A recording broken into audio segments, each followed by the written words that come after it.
निघाला गोटा. Hello, good afternoon. तुमचं अगदी मनापासून स्वागत आहे माझ्या वैशाली गोळेसर या यूट्यूब चॅनलमध्ये.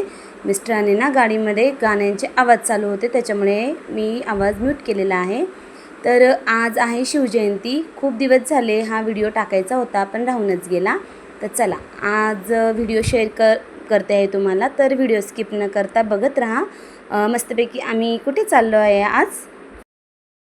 मुलांना सुट्टी होती, तर मग आज सगळेजण निघालोय बाहेर.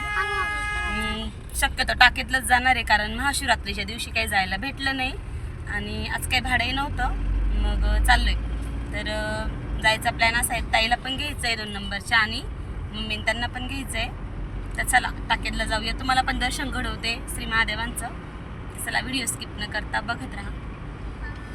मुलांना सुट्टी तर होतीच आणि शिवजयंतीचे भरपूर सारे कार्यक्रम देखील होते गावामध्ये. पण आज विघ्नेशच्या पप्पांना काही भाडं नव्हतं, त्याच्यामुळे मग आम्हाला महाशिवरात्रीच्या दिवशी देखील जायला भेटलं नव्हतं.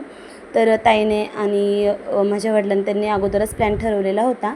पण एकदम म्हणजे सहजासहजी जायचं ठरलं. म्हटलं चला आता नाही काही तर टाकेतलं दर्शन करून घेऊया, कारण टाकेतला भरपूर सारी गर्दी असते महाशिवरात्रीला, त्याच्यामुळे जमलं तर काही नसतं. मग ताईला घेण्यासाठी आलो प्रथमतः. तर ताईची चालू होती लगबग स्वयंपाकाची. तिलाही देखील माहिती नव्हतं, खूप अचानक निघायचं प्लॅन ठरलेला होता म्हणून. मस्तपैकी तिने गाजराचा हलवा आणि पोळ्या करायचं काम चालू होतं. तर मी गेल्याच्या नंतर तिने खूप पटापट आवरायचा घेतलं. ती तोपर्यंत चेंज करोपर्यंत मी तिचा स्वयंपाक बाकीचा करून घेतला, कारण घरून जेवणं झालेली होती. पण तिकडनं येताना जर टाईम झाला तर मुलांना खाण्यासाठी अशा प्रकारे मग करून घेतलं होतं. तिच्या घरी गेल्याच्या नंतर मी पोळ्या वगैरे करून घेतल्या. हे तिचं घर आहे, तर वरंदरमण्यामध्ये राहते ती. तर म्हटलं चला आता तिलाही कुठे जायला भेटत नाही. तिचे मेसचे डबे बंद होते, त्याच्यामुळं मग ताई, मी, दाजी, त्याच्यानंतर काकू आणि मम्मी आणि नाना, म्हणजे आम्ही एवढे जणं गाडीमध्ये निघालो होतो. कारण मम्मी त्यांना पण सुट्टीच होती, म्हणजे कुठे जायला काही मिळत नाही असं आवर्जून म्हटल्यानंतर वहिनींना काही बरं नव्हतं, त्याच्यामुळे वहिनी काही आल्या नव्हत्या. तर मस्तपैकी गाजराचा हलवा वगैरे करून घेतला मुलांसाठी आणि आता निघालेलो आहेत टाकेतच्या दर्शनाकरता. तर मम्मी त्यांच्याकडे देखील आलो. ताई, काकू, मम्मी ते सगळेजण आम्ही निघालो. मम्मीचं चालू होतं घरातलं आवरायचं काम. तर बघू शकता गाडीमध्ये सगळेजण बसलेली. ती मागे चिल्लर पार्टी पूर्ण गाडीमध्ये पॅक केलेली आहे आणि मध्ये आम्ही बाकीचे जण बसलेलो होतो. तर टाकेत सिन्नरवरून थोड्याशाच अंतरावर आहे, इतक्यात पोहोचून गेलो. तर बघू शकता. तर मी काही मधला व्हिडिओ घेतला नाही, डायरेक्टली मंदिराकडचाच व्हिडिओ घेतलेला आहे. बघू शकतात गर्दी थोडी कमीच होती. मस्तपैकी असं गरुडाचं असं छान प्रकारे एकदम सजवलेलं टाईप आहे. इथे मध्ये पण मस्त अशी मूर्त वगैरे आहे. बाहेर कुंड देखील आहे पाण्याचे. भरपूर जण दर्शन करण्यासाठी आले की स्नान वगैरे देखील करतात. मस्त असं पाणी होतं.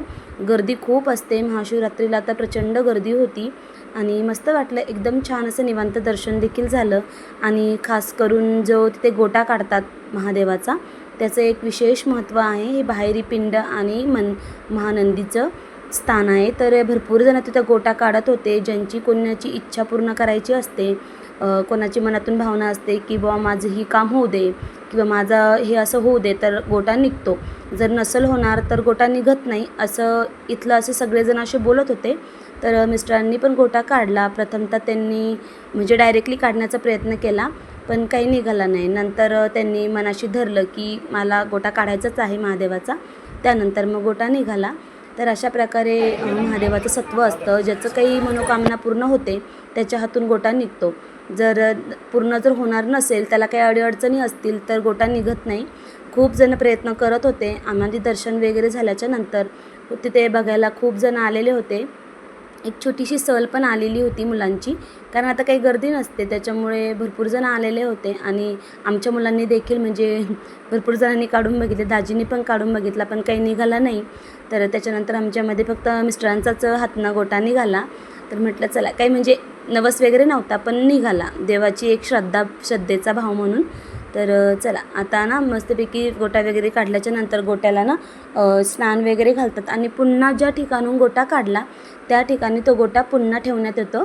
तर बघू शकता मिस्टरांनी गोटा काढलेला आहे. तर त्यानंतर तो स्नानासाठी जे काही कुंड आहे त्या कुंडामध्ये स्नान घातलं जातं आणि त्यानंतर स्नान घालून पुन्हा त्या जागी ठेवण्यात येतं.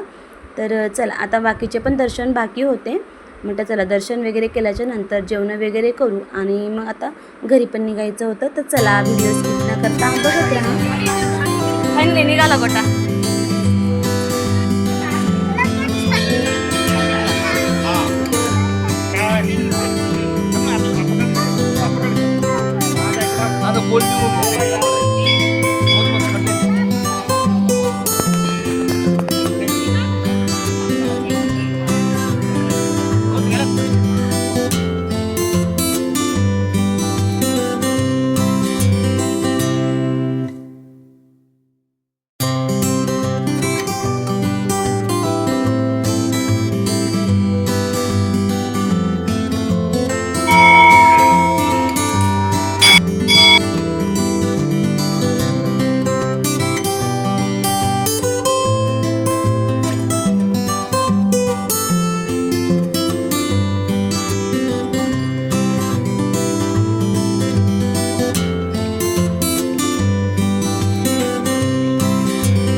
दर्शन वगैरे मस्त झालंय. हे बघा सगळे बसले मध्ये. बघा काय करते तुम्ही? चला बाय बाय. तुला टाकेतचं तर दर्शन खूप सुंदर झालं आणि जेवण पण केले आणि मुलांनी थंड पण घेतलेलं होतं. तर चला म्हटलं एवढं काही व्हिडिओ मला काही तिथे घेता पण नाही आला कारण मुलांची गडबड खूप होती. तर आम्ही पांडुर्लीच्या रस्त्याने चाललेलो होतो. तर त्यानंतर आम्ही आलो होतो आई भवानीच्या दर्शनाकरता. तर बघू शकतात वाटेमध्ये असणारं आपलं आई भवानीचं मंदिर, तुळजाभवानीचं मंदिर. इथे देखील आम्ही दर्शनासाठी गेलो कारण रस्त्यामध्ये मंदिर. चला टाकेतवरून आलोय.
तर चला आता त्यानंतर आता आम्ही निघालो होतो घरी. पण तोपर्यंत आता तुम्हाला माझा ब्लॉग नक्की आवडला असल्यास लाईक करा, शेअर करा आणि ज्या ताईंनी अजूनपर्यंत सबस्क्राईब केलं नसेल त्यांनी सबस्क्राईब करा म्हणजे पुढच्या वेळेस तुम्हाला व्हिडिओ बघायला मिळतील. तर आम्ही येता त्यानंतर माझ्या वडिलांचं घर देखील बघायला गेलो होतो. कुठपर्यंत घर आलेलं आहे तर इथपर्यंत आता घर आलेलं आहे. आता स्लॅबचं काम देखील चालू होईल आता. तर आता घराचं काम वगैरे बघितलं सगळ्यांनी. त्यानंतर आता निघालो प्रत्येकाला घरी पण सोडवायचं होतं. तर चला भेटूया अशाच एका नवीन ब्लॉगमध्ये. तोपर्यंत सगळ्यांना टाटा बाय बाय.